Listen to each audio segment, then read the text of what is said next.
শক্তিশালী রাষ্ট্র নরেন্দ্র দামোদর দাস মোদীর নেতৃত্বে ফখরুল কইছে না পশ্চিমা শক্তি বিএনপি ক্ষমতা দেখতে চায়, মনে আছে না? আবার শোনেন। বিএনপিকে দেখতে চায় এখন আন্তর্জাতিক বিশ্ব এবং বাংলাদেশের মানুষ। আচ্ছা, আপনাদের মনে ইচ্ছা আছে না ভারত কাকে বাংলাদেশে ক্ষমতায় দেখতে চায়? আমি আজ দেখামো ভারত কাক ক্ষমতার দেখতে চায়। কোন ষড়যন্ত্র তত্ত্ব না, একেবারে ফ্যাক্ট দিয়ে দেখামো ইন্ডিয়া কাক ক্ষমতার দেখতে চায়। তাহলে আমগারে কোনটি দেখা লাগবি? যে দেখা লাগবি ইন্ডিয়া মিডিয়ায়, ইন্ডিয়ান বুদ্ধিজীবীদের কথায়, ইন্ডিয়ান পলিটিশিয়ানদের কথায়, তাদের ডিপ্লোম্যাটিক ভাষায়, আর দেখা লাগবি আন্তর্জাতিক থিঙ্ক ট্যাঙ্কের নিরপেক্ষ বক্তব্যে। আসেন দেখি ইন্ডিয়ান মিডিয়া থিঙ্ক ট্যাঙ্ক কি করছে। থিঙ্ক ট্যাঙ্কি শুনলে আমার আবার গুয়ের ট্যাঙ্কের কথা মনে হয়ে যায়। প্রথমে দেখি টিভিএস এর একটা স্টোরি, মোটামুটি সবকিছু একসাথে করার চেষ্টা করেছে তারেক রহমানের দেশে আসা নিয়ে ইন্ডিয়ান মিডিয়ান নিউজ গুলো। টাইটেল দিছে Tarique Rahman home coming, a view from India. Tarique রহমানের দেশে ফেরা ভারতের দৃষ্টিতে তারা বলতেছে এটা potentially game changing political moment, মানে রাজনীতির গতিপথ বদলাই দিতে পারে এমন মুহূর্ত। এখানে ওরা করছে, একটা পত্রিকা লিখেছে, ইংরেজিতে লিখেছে, ইংরেজি যেহেতু লিখেছে ঠিকই লিখেছে, তাই না? এটা বাংলা করলে বোঝা যায় সাম্প্রতিক কিছু ইঙ্গিত থেকে বোঝা যাচ্ছে যে বিএনপি এবং ভারতের মধ্যে সতর্কভাবে সম্পর্ক পুনর্গঠনের একটা সম্ভাবনা তৈরি হয়েছে, যা দুইটা সাম্প্রতিক ঘটনার উপরে ভিত্তি করিয়া।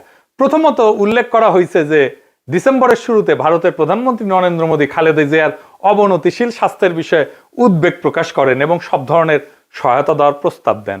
এর জবাবে বিএনপি দ্রুতই প্রকাশ্যে এই উদ্যোগকে স্বাগত জানায় এবং মোদীর প্রতি তাদের আন্তরিক কৃতজ্ঞতা প্রকাশ করে। পর্যবেক্ষকদের মতে এই বিনিময়কে দুই পক্ষের সম্পর্ক উষ্ণ হওয়ার একটা ছোট হইলেও তাৎপর্যপূর্ণ সংকেত হিসাবে দেখা হচ্ছে। ভারতীয় কর্মকর্তারা হয়তো রহমানের, মানে তারেক রহমানের নেতৃত্বাধীন বিএনপিকে বাংলাদেশের জন্য আরো প্রেডিক্টেবল, উদারপন্থী এবং গণতান্ত্রিক বিকল্প হিসাবে দেখতে পারেন। এইবার আমরা সুবীর ভৌমিকের বক্তব্যটা দেখে আসি। হ্যাঁ, ভারত বাংলাদেশে কোন সরকার চাইবে? খুব সোজা উত্তর আমি তোমায় দিয়ে দিচ্ছি। Awami League is not in election, next best option is BNP, obviously not Jamaat. তারা অলরেডি 50 লাখ লোক নিয়ে জেহার টেয়াদের হুমকি দিচ্ছে, ফলে জামাত অবভিয়াসলি ইন্ডিয়া চাইবে না। অত অনেক কথা, ডিপ্লোম্যাটিক কথা বলে তো লাভ। কানেকশনটা হচ্ছে 71। আমরা একসাথে, আমার সৈন্য এবং মুক্তিযোদ্ধারা রক্ত ঝরিয়েছে, সেই সুবাদে Awami League. This is the historical fact. তো এই জায়গাতে হঠাৎ করে আজকে অন্য কিছু ডাইনামিক্স চলে আসবে, এটা তো আশা করাটাও ভুল। কিন্তু যে গভর্নমেন্ট আসবে তার সাথে ইন্ডিয়াকে তো ডিল করতে হবে। এবার আরেকটা স্টোরি দেখি। ঢাকার রাজনীতি শেখ হাসিনার বাইরে সরে যাওয়ায় ভারত হাত বাড়াচ্ছে বাংলাদেশ জাতীয়তাবাদী দলের দিকে। এখানে বলা হয়েছে মোদী যে খালেদা জিয়ার স্বাস্থ্যের খোঁজ নিচ্ছে সেটা হইতেছে সিগন্যাল যে বিএনপির সাথে এনগেজ হইতেছে ইন্ডিয়া হাই লেভেলে। বুঝে চাও? ডেকান হেরাল্ডে কয়া হইতেছে বাংলাদেশে শেখ হাসিনার বিকল্প হিসাবে তারেক রহমানের বিএনপির দিকে ঝোঁকের ইঙ্গিত দিচ্ছে ভারত। তো এই যে সম্পর্ক, এটা অনেক আগে থেকে শুরু হয়েছিল। এইটা ইন্ডিয়ান ফরেন মিনিস্ট্রির ব্রিফিং এ একটা প্রশ্ন ওঠে, একজন জার্নালিস্ট এটা প্রশ্ন করে। এইটা প্রথম আলো রিপোর্টেই আসছে। এটা বলতেছে একজন সাংবাদিক প্রশ্ন করেন 2018 সাল থেকে ভারত লন্ডনে অবস্থানরত বিএনপির নেতৃত্বের সঙ্গে যোগাযোগে ছিল এমন প্রতিবেদন বিষয়ে, পাশাপাশি বিএনপির কোন নেতা বাংলাদেশে ফেরার আগে ভারতের ক্লিয়ারেন্স নিয়ে কি কোনো আলোচনা হয়েছিল কিনা এ বিষয়ে প্রশ্ন করে। বিএনপির প্রিয় প্রথম আলোতেই এটা আছে। এটা এমনকি ইন্ডিয়ার ফরেন মিনিস্ট্রির ওয়েবসাইটও আছে এই আলাপটা। আর এটা রিপোর্ট করেছে ইকোনমিক টাইমস। এটি করছে নতুন সমীকরণের প্রেক্ষাপটে খালেদা জিয়ার ভারতের প্রতি রাজনৈতিক উত্তরাধিকার নরম হয়েছে। এটা ইংরেজিটা খটোমটো হয়েছে, মানে খালেদা জিয়ার উত্তরাধিকারী ভারতের প্রতি নরম হয়েছে। ডিপ্লোম্যাট একটা রিপোর্ট করেছে জিয়ার জন্য মোদী আন্তরিক প্রার্থনা জানাইছেন এবং বলছেন যে ভারত বিএনপি চেয়ারপারসনকে, যিনি সংকটজনক অবস্থায় আছেন, সম্ভব সব ধরনের সহায়তা দিতে প্রস্তুত। জিয়াকে পাঠানো তার বার্তাটি শুধু সৌজন্যতার সীমায় আটকে নাই বলেই মনে হয় এবং অঞ্চল জুড়ে বিশ্লেষকরা দ্রুতই এর রাজনৈতিক গুরুত্ব অনুধাবন করেছেন।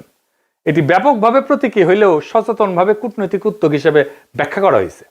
একটি সংকেত যে ভারত বাংলাদেশের পরবর্তী সরকারের সঙ্গে উষ্ণ সম্পর্ক গড়ে তুলতে প্রস্তুত, যা এই মুহূর্তে জিয়ার বিএনপি গঠন করতে পারে বলে মনে হইতেছে। দা উইক বলছে কেন তারেক রহমানের ফেরা ইন্ডিয়ার জন্য খুশির খবর, তারাই লিখেছে। এটা খুব ইন্টারেস্টিং রিপোর্ট করছে ইন্ডিয়ান এক্সপ্রেস। এটা প্রিমিয়াম কন্টেন্ট, মানে আপনাকে টাকা দিয়ে পড়া লাগবে। শিরোনাম হইতেছে দশকের পর দশক প্রতিক্রিয়াশীল নীতির পর ভারতের প্রতি নিজেদের অবস্থান পুনর্নির্ধারণের সুযোগ পেয়েছে বিএনপি। বাবা মেলা সুযোগ দিছে, তারা কি এই মুহূর্তটি কাজে লাগাতে পারবে? একদম শেষে বলছে ভবিষ্যতে যদি ফেব্রুয়ারি নির্বাচনে বিএনপি জয় হয় তাহলে ভারতের যে বিএনপির সঙ্গে তখন কাজ করতে হইতে পারে সেই বিএনপি নিঃসন্দেহে আগের চেয়ে ভিন্ন হবে, নিঃসন্দেহে আগের চেয়ে ভিন্ন হবে এবং সম্ভবত সহযোগিতার ক্ষেত্রেও আরো বেশি অনুকূল এবং গ্রহণযোগ্য হবে। আবার একটা জিনিস কথা বলছে, খুব ইন্টারেস্টিং কথা, বিএনপি স্ট্র্যাটেজি ঠিক করে দিচ্ছে। বিএনপি এই পথে কতটা অগ্রসর হবে তা অনেকটাই নির্ভর করবে দলটির পপুলিস্ট আবেগকে তুষ্ট করার প্রয়োজন এবং একই সঙ্গে রাজনৈতিক পরিসরটা জামাতের হাতে ছেড়ে না দেওয়ার কৌশলগত হিসাবের উপরে। বিশেষত গত এক দশকের বেশি সময় ধরে রাজপথের শক্তির উপরে নির্ভর করার অভিজ্ঞতার পর একই সঙ্গে বিএনপিকে সবসময় সচেতন থাকতে হবে আওয়ামী লীগের ক্ষমতায় ফেরার পথ তৈরির প্রচেষ্টা সম্পর্কে। শেষ পর্যন্ত ইতিহাস বলে দেয় যদি বিএনপি 15 বছর ধরে প্রায় গোপন অবস্থায় থেকে নেতৃত্বের একটা বড় অংশ নির্বাসনে বা গৃহবন্দী থাকা সত্ত্বেও আবার জাতীয় রাজনীতির কেন্দ্রমঞ্চে ফিরে আসতে পারে, তবে আওয়ামী লীগও ঠিক তেমনটাই করতে সক্ষম। মানে বলে দিতেছে, মনে রেখো আওয়ামী লীগ আবার ফিরে আসতে পারে। বাংলাদেশের রাজনীতিতে আওয়ামী লীগকে সমঝে ছিল। এইবার দেখি ইন্ডিয়ানদের বিদেশি পোর্টালে কি বলছে বিএনপি নিয়ে। ইউরেশিয়া বলতেছে, ইংরেজি যেহেতু কয়েছে ঠিকই গেছে তাই না, ভারত এবং বিএনপি উভয় উগ্র ইসলামপন্থী জামাত ইসলামীকে দূরে রাখার বিষয়ে আগ্রহী। এর লক্ষ্য হইল ভারত বাংলাদেশের সাথে ক্ষতিগ্রস্ত সম্পর্ক পুনর্গঠন করা এবং নিষিদ্ধ আওয়ামী লীগের রাজনৈতিক বৈধতা পুনঃপ্রতিষ্ঠার জন্য একটা সুযোগ সৃষ্টি করা। বুঝতে চাও? মানে আওয়ামী লীগকে আবার ফিরে আনার সুযোগ সৃষ্টি করার জন্য বিএনপির সাথে কাজ করবে ইন্ডিয়া। এবার দেখে আন্তর্জাতিক সংস্থার রিপোর্ট, ইন্টারন্যাশনাল ক্রাইসিস গ্রুপ, এটা একটা স্বাধীন অলাভজনক প্রতিষ্ঠান, আন্তর্জাতিক সংস্থা বলে বলা হয় আর কি। এটা নিরাপত্তা বিশ্লেষণ করে, রাজনৈতিক অস্থিতিশীলতা নিয়ে রিপোর্ট ছাপে, বিশ্বজুড়ে সংঘাত এটা নিয়ে রিপোর্ট ছাপে। তারা গবেষণাও করে, মাঠ পর্যায়ে তথ্য, কূটনৈতিক নেটওয়ার্ক এবং বিভিন্ন দেশের রাজনৈতিক পরিস্থিতি নিয়ে রিপোর্ট প্রকাশ করে। এবং এই ইন্টারন্যাশনাল ক্রাইসিস গ্রুপ ভারতের উপর নিয়মিত রিপোর্ট প্রকাশ করে, বিশেষ করে কাশ্মীর, দক্ষিণ এশিয়ার নিরাপত্তা, ভারত পাকিস্তান সম্পর্ক, মানবাধিকার এবং আভ্যন্তরীণ রাজনৈতিক উত্তেজনা নিয়ে। এরা লিখিচ্ছে এটিও মনে হয় যে বাংলাদেশের রাজনৈতিক শক্তিগুলোর মধ্যে এই দলটি ভারতীয় স্বার্থ এবং উদ্বেগকে সম্মান জানাতে সবচেয়ে বেশি আগ্রহী ও গ্রহণযোগ্য অবস্থানে রয়েছে। অতীতে দলটিকে প্রায় ভারত বিরোধী হিসেবে দেখা হইলেও সাম্প্রতিক সময়ে তারা নিজেদের অবস্থান সংযত করার উদ্যোগ নিছে, জামাতে ইসলামের সঙ্গে দূরত্ব সৃষ্টি করছে এবং আওয়ামী লীগ যে ধর্মনিরপেক্ষ রাজনৈতিক পরিসরটি আগে দখলে রেখেছিল তার একটি অংশ দখলের দিকে অগ্রসর হয়েছে। বুঝছাও? আচ্ছা, এইবার আসেন বাংলাদেশের ভিতরে ইন্ডিয়ান ইন্টারেস্ট কি বলে সেটা দেখি। বাংলাদেশে কারা ভারতের স্বার্থ রক্ষাকারী? বাংলাদেশের দুইটা পত্রিকা মূলত ভারতের স্বার্থ রক্ষাকারী, বন্দের আলো আর দিল্লি স্টার। এরা এখন তো বিএনপির ক্ষমতা আসার কথা বলতেছে, বিএনপির গুণগান এমন ভাবে গাইতেছে যে মনে হইতেছে এটার মালিক এখন বিএনপি। এরা যাকে ক্ষমতায় দেখতে চাইবে মনে রাখবেন ইন্ডিয়া তাদের ক্ষমতায় দেখতে চাইতেছে। আপনারা দেখবেন প্রথম আলো, দিল্লি স্টার ক্রমাগত বিএনপির নেতাদের, বুদ্ধিজীবীদের লেখা ছাপতেছে। আপনি দেখতে থাকবেন, এরপরে শুরু হবে যারা এতদিন আওয়ামী লীগের পক্ষে লিখতো, সোহরাব হোসেন, টোহরাব হোসেন ইত্যাদি। মিজানুর রহমান তো মারা গেছে, সে থাকলে আর সেও লেখা শুরু করতো। তারা প্রথম আলোতে বিএনপির পক্ষে লিখতো। তাই প্রথম আলো, ডেইলি স্টার ভারতের রাজনৈতিক অবস্থানের এটা লিটমাস টেস্ট। জানেন তো লিটমাস টেস্ট এটা কেমিস্ট্রির কথা, ক্ষার আর অম্ল চেনে আর কি, এটা কাগজ দিয়া। তাহলে এখন মনে হইতেছে প্রথম আলো, দিল্লি স্টার বাংলাদেশে থাকাই উচিত। এত সহজে ইন্ডিয়ার অন্দর মহলের খবর আমরা কিভাবে পাবো? ওদের কাছ থেকে যেটা পাবো সেটাই বুঝে নেবো এটা ইন্ডিয়ান খবর। আপনি দেখেন 2025 নিয়ে একটা ছবি আঁকছে প্রথম আলো। এর মধ্যে প্রথম আলো, ডেইলি স্টারের আগুন নিয়ে তো কান্নাকাটি আছে, কিন্তু সবচেয়ে উজ্জ্বল ছবিটা তারেক রহমানের। উনি ভার্চুয়াল থেকে রিয়েল হইতেছেন আর যাইতেছেন উড়িয়া ভোটের বাক্সের দিকে। পিছে তারেক রহমানের বিড়ালের ছবিও আছে।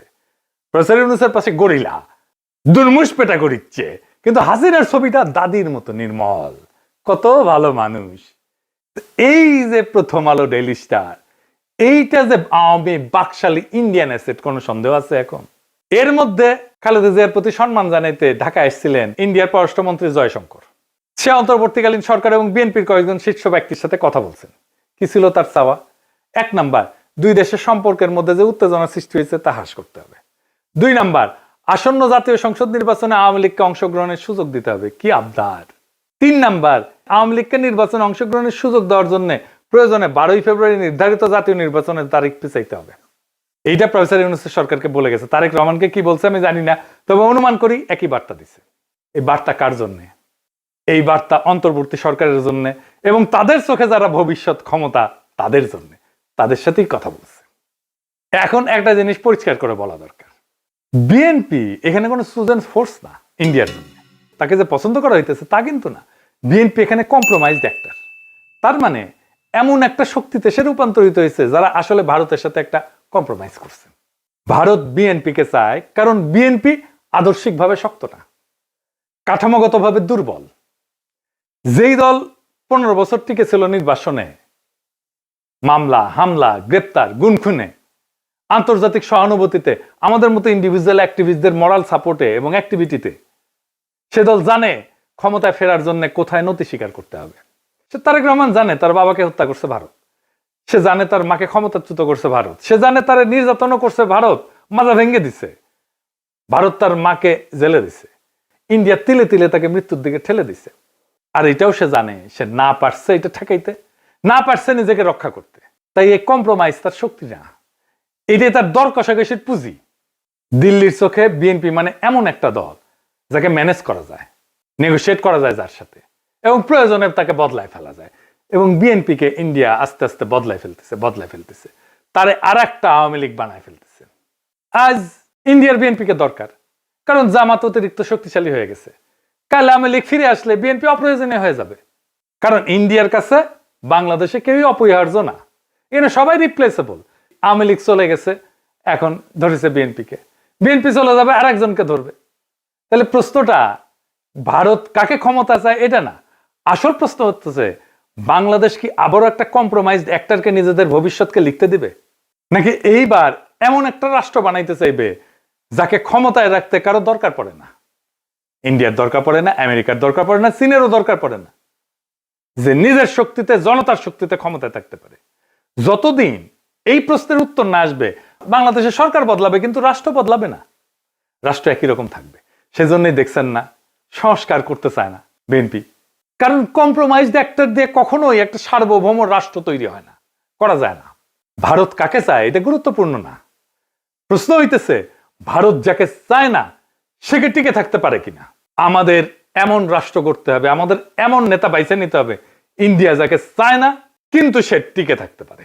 ইতিহাস একটাই জিনিস দেখাইছে, দিল্লি যাকে ম্যানেজ করতে পারে সে সরকার দেশ চালায় না, সে শুধু সময় পার করে, সে শুধু সম্পদ পাচার করে, সে জনগণকে কেয়ারও করে না, জনগণের ভোটেরও দরকার পড়ে না। আজ দিল্লি যদি বিএনপির দিকে তাকায় তাহলে সেটা ভালোবাসা না, সেটা দিল্লির প্রয়োজনই।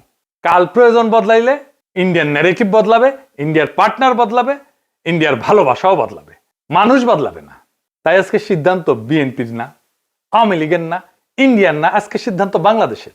আপনি কি এমন একটা রাষ্ট্র চান যে এইখানে সরকার ঢাকায় কিন্তু সেই সরকারের সার্ভাইভাল দিল্লিতে, নাকি এমন একটা রাষ্ট্র চান যাতে টিকায় রাখতে কারো প্রয়োজন পড়ে না সাহায্যের?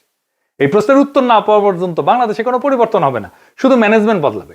আগামী নির্বাচনে ম্যানেজমেন্ট বদলানোর নির্বাচন না, এটা আসল পরিবর্তনের নির্বাচন, ইন্ডিয়ার বলয় থেকে বাইর হওয়ার নির্বাচন। সেই নির্বাচনে বিজয়ের লক্ষ্যে আগান। আমাদের বর্ষা বিপ্লবের অসমাপ্ত কর্তব্য সম্পাদন করতে হবে এবং আমরা এমন কাউকে ক্ষমতায় বসাবো না যাদেরকে ইন্ডিয়া পছন্দ করে, যাদেরকে প্রথম আলো পছন্দ করে, যাদেরকে দিল্লি স্টার পছন্দ করে। আমরা এমন কাউকে ক্ষমতায় আসবো যারা প্রথম আলো, দিল্লি স্টার, ইন্ডিয়া সবার চোখে চোখ রেখে বাংলাদেশের মানুষের সাথে লড়াই করতে পারবে। ইনকিলাব জিন্দাবাদ। সকল রাজনৈতিক খবর পেতে আমাদের সাথেই থাকুন। ধন্যবাদ সবাইকে।